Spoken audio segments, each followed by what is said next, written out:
Hello, चलिए शुरुआत करते हैं द हिंदू एडिटोरियल 6 अगस्त का। टाइटल है not always fair game, online gambling पर है।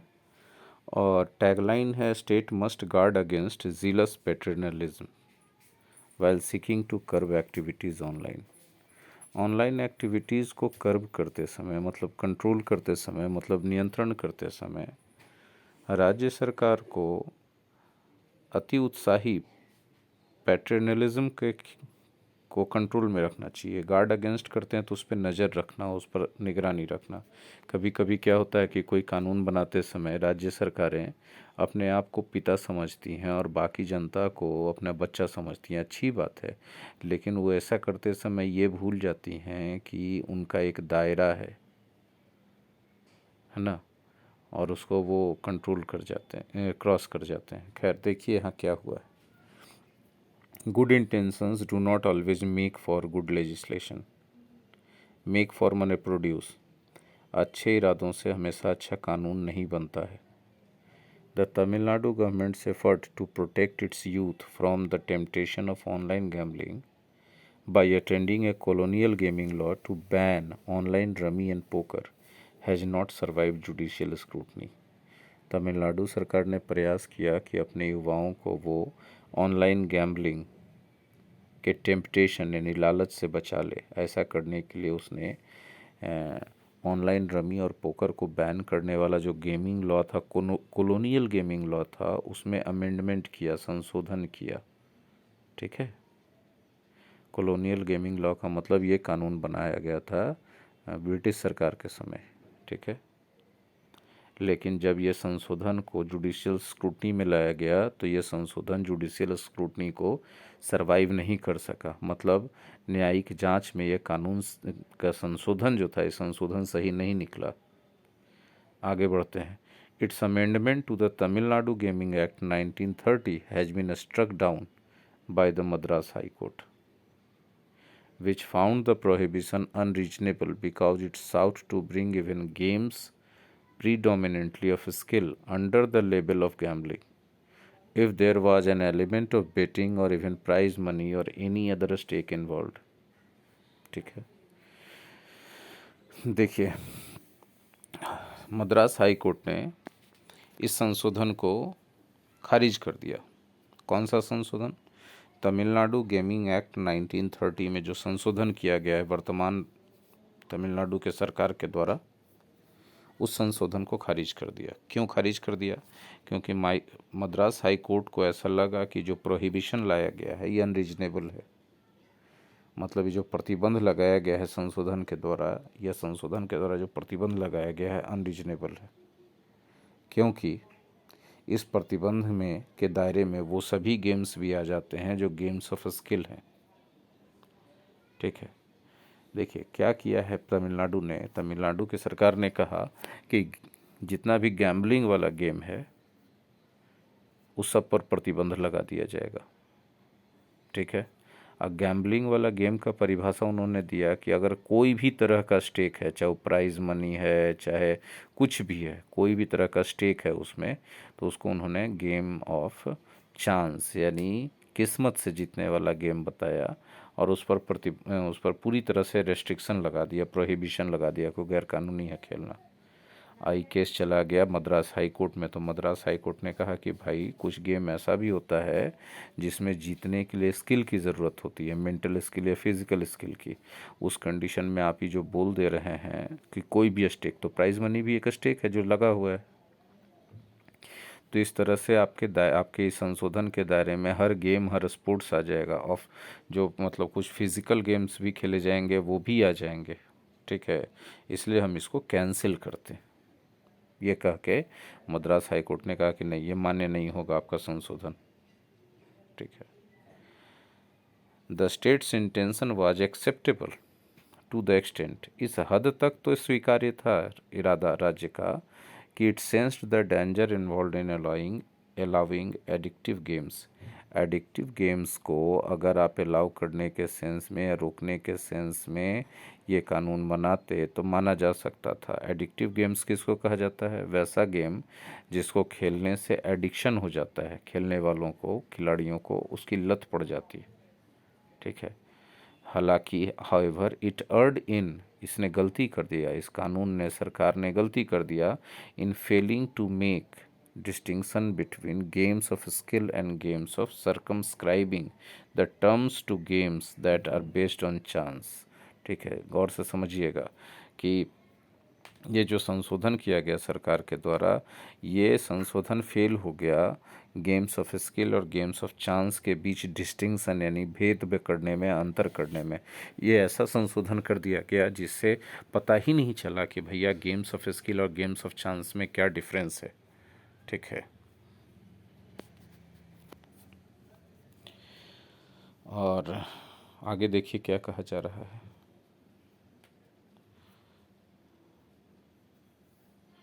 In an audacious move that the court found completely unacceptable, ठीक है, एक साहसी कदम उठाते हुए कि कोर्ट ने कहा कि एकदम पूरी तरह से अस्वीकार्य है। क्या भाई? The amending act sought to turn the statute on its head. ये जो नया संशोधन वाला कानून आया है वो जो है पूरी तरह से उलट के रख देना चाहता है। कैसे उलट रहा है? कानून को क्या उलटा जा रहा है? By replacing A section that provided exemption to games of skill from its purview, ठीक है। एक सेक्शन था इस एक्ट में 1930 वाले में जो गेम्स ऑफ स्किल को क्या करता था? बाहर रखता था, एग्जेम्पशन रखता था इसके परव्यू से, रेस्ट्रिक्शन के परव्यू से। परव्यू मतलब रेंज से, कि रेंज में गेम्स ऑफ स्किल नहीं आएगा। उस सेक्शन को ही हटा दिया गया इस अमेंडमेंट में, ठीक है। One that said it would apply to even games of skill if played for वेजेज। और इसमें एक शामिल कर दिया गया है सेक्शन जिसमें लिखा गया है कि गेम्स ऑफ स्किल भी रेस्ट्रिक्शन के दायरे में आएगा अगर उसको वेजर, बेट मनी या स्टेक के लिए खेला जाएगा। तो कोई ऐसा गेम है जो कि बिना स्टेक के खेला जाता हो? प्राइज मनी तो रहता है ना जी, कम से कम, ठीक है। The court rightly found that this would actually render illegal even offline games that were played for prize money। बिल्कुल, ऑफलाइन गेम्स भी अगर प्राइज मनी के लिए खेला जाता है तो उस कानून के हिसाब से वो इलीगल हो जाएगा। It said what was once the exemption or escape provision has now been given the most claustrophobic stranglehold।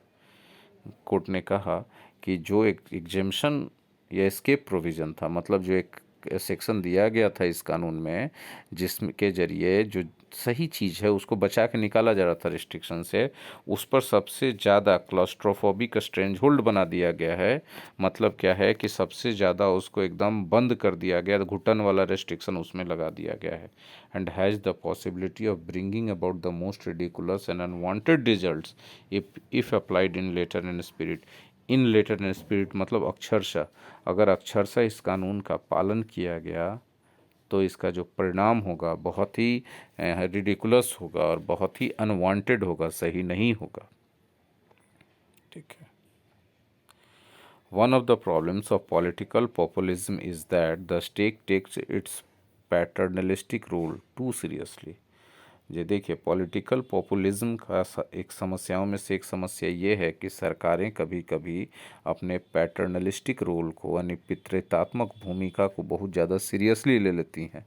It assumes that, सरकार ऐसा मानती है कि large section of society require guidance, एक बहुत बड़ा आबादी का एक बहुत बड़ा हिस्सा है जिसको कि मार्गदर्शन की ज़रूरत है, अन्यथा their ideas of freedom lead them to uncharted zones where lack of restraint and self control land them in debt and penury.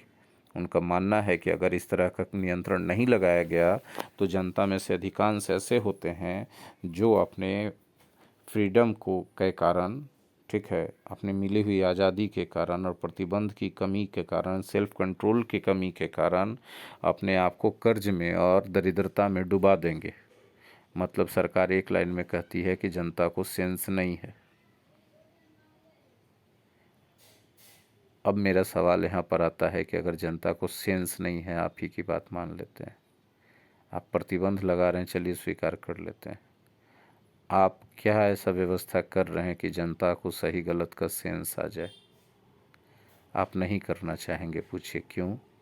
क्योंकि इससे आपके जो पापा बनने का, बाबूजी बन करके कानून बनाने का ये जो फैंसी है ना, वो सेटिस्फाई होना बंद हो जाएगा। लोग समझदार हो जाएंगे। मान लेते हैं आपकी बात कि भारत जैसे देश में जहाँ की शिक्षा का स्तर बहुत कम है, लोगों में समझदारी का स्तर भी कम है, बहुत सारी, जैसे अब जिस छोटा सा एक बात हम बताते हैं कि रेलवे का वो जो रहता है ना फाटक, डोर गिरा हुआ रहता है, फिर भी लोग बाइक लेके पास करते हैं। जाहिर सी बात है समझदारी का कमी, उनका जान जाएगा फिर भी उनको खुद नहीं पता चल रहा है ना।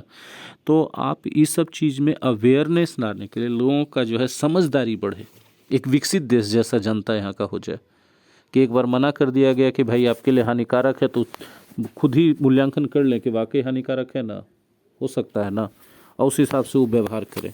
तो ये करने के लिए तो आप कुछ कर नहीं रहे हैं, आप पिताजी बन जाते हैं जनता के, क्या कहते हैं, ये काम नहीं करेगा लड़का नहीं तो हाथ गोड़ तोड़ देंगे, ये वाला कानून आप बनाते हैं। खैर ये तो मेरा व्यक्तिगत विचारधारा हो गया, आगे देखिए। Notions of individual freedom and choice tend to be forgotten. मतलब ऐसा कहना है सरकार का कि इंडिविजुअल फ्रीडम और चॉइस का जो विचारधारा है वो आदमी भूल जाता है। Another problem is that the moral element is predominant in such laws.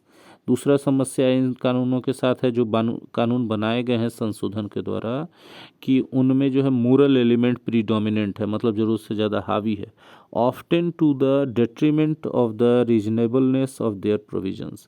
और इतना हद तक है कि इन प्रोविजंस के, इन कानूनों के जो तर्क संगतता है, रीजनेबलनेस है, उसको बाधा पहुंचा रहा है ये जो मोरल एलिमेंट है।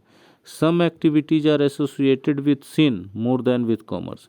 इस कानून में कुछ ऐसे चीज़ें हैं जो पाप और पुण्य पर फोकस कर रही हैं, कॉमर्स पर नहीं। And these are susceptible to the government's regulatory reach and banning instincts.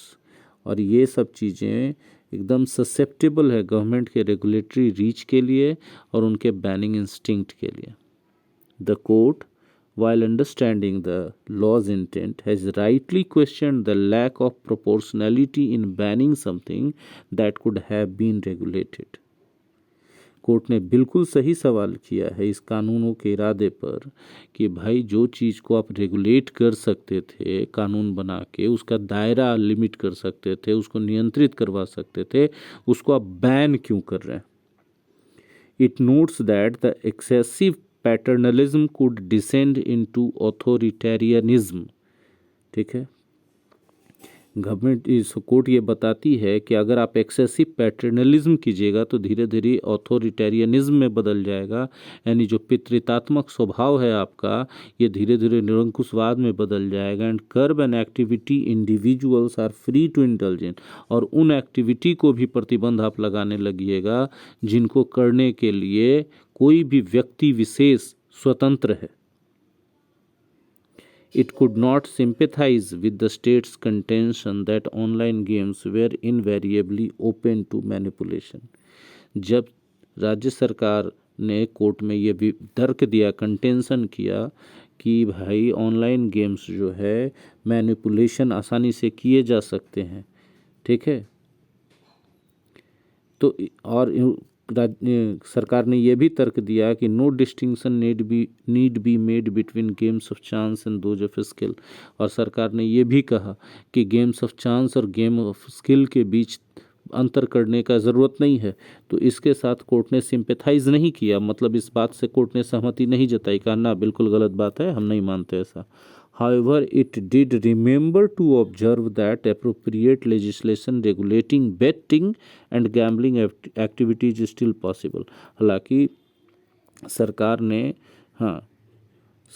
ने ये कहा कि सरकार बोल रहे हैं, कोर्ट ने कहा कि एक उचित लेजिस्लेशन यानी कानून लाया जाए जिससे बेटिंग और गैम्बलिंग एक्टिविटीज़ को रेगुलेट किया जाए, संभव है, but something that conforms to constitutional propriety.